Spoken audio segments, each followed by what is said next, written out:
I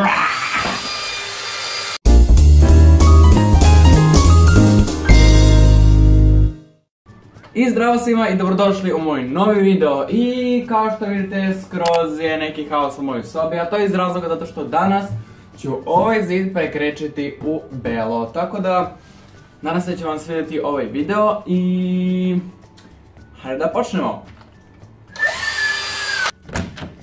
I evo mali progress update, znači kada uđemo u sobu vidimo da sam pomerio ove vitrine ovdje, to je moj orman, ventilator koji nas osvežava. Znači tu su te vitrine, fahovi su izvađeni, fahovi su ovdje na krevetu kao što možete da vidite. Inače sve stvari iz vitrina i ostatka sobe su mi na krevetu, tako da to je to. Ovdje imamo i drugu vitrinu koja je također prazna, koju su mi stajale knjige za školu, a koja je inače bila ovamo. Cijela soba je u haosu, zanemarite to, mada je radna akcija pa se mora. Sada ću da sedem malo sama da vas čisto uputim šta nas to sve očekuje danas u današnjem videu. Čekaj da ostavim ovako. Pa plan, dragi moji, je ovakav. Znači, prvo moram da raščistim još malo cijelu sobu i da sve ovo sklonim i sredim da bi imao čistinu za rad. Kasnije ćemo oblepiti sve ivice, da oblepimo da se to ne bi omazalo. I na kraju, kada sve to uradimo, ćemo okrečiti ovaj zid ovdje, pošto inače sam krečio ranije već sobu. Sve ovo belo je bilo zeleno, a ostaje ovaj narančasti zid koji me poprilično nervira. I dragi moji, evo mene opet, sad ću se podignem da bih mogla lepo da vam objasnim. Ovdje nam je bila bela boja, ovdje nam je bila tamna boja, tačnije neka jarko brown boja. I onda smo to sada pomešali i sad ću vam pokazati. Pošto ovo je već malo tata pomogao oko ovog mešanja, sada ja radim ovaj drugi deo, gdje treba lepo to da se izmeša. I ovako, zamislimo da nam je ovdje bela boja, da nam je ovdje ova brown boja, i to se radi ovako tako što presipate ovdje i tako. Pa onda izmešate ovdje da bi se to sjedinilo.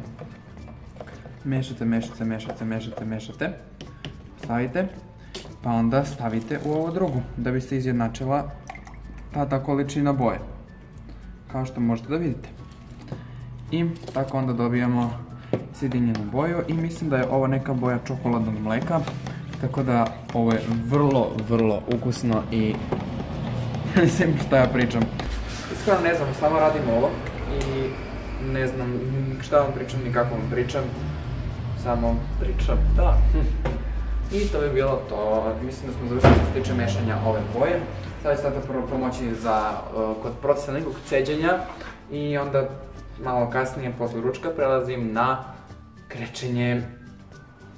Sada radimo sa ovom trakom da ne bi smo došli do prljavštine i do fleka od farbe, tako da ovo je, pa možemo reći, lako za postavljanje i to bismo radili ovako.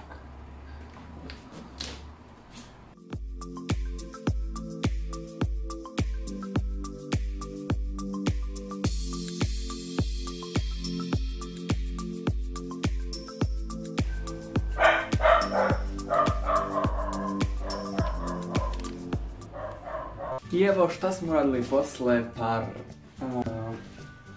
tačnije nekih 40 minuta, ne možete da me vidite, ali evo, nastavljamo dalje sa krečenjem.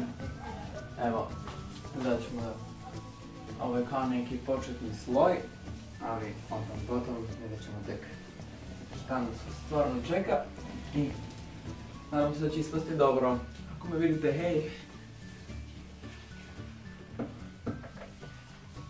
I evo, posle nekog vremena ja sam polako završio prvi sloj farbe i sad čekam da se osuši. Kao što možete da vidite, još ima tih nijansi narančaste koje ćemo prekriti po drugi put.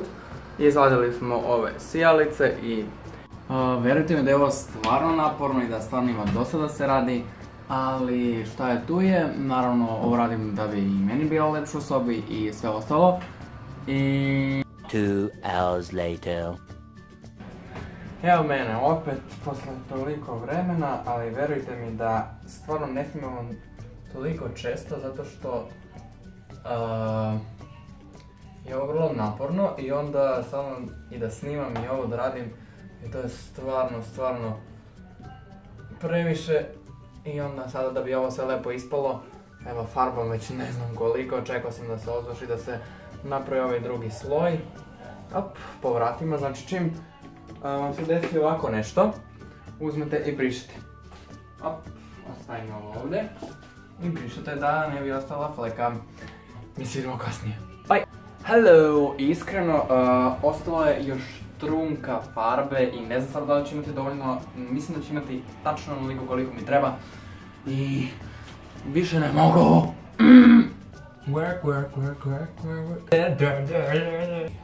Oh. Još samo malo ljudi. Oh my god. I konačno sam završio sa farbanjem i evo, boja se još uvijek suši, da bi se brže osušila. Upalio sam ovaj ventilator koji mi inače rashlađuje u svim hladnim danima i on je nekako moj BFF. I da čekam da se ovo osuši, da napokon mogu da vratim svoje stvari na njihovo mjesto, tačnije.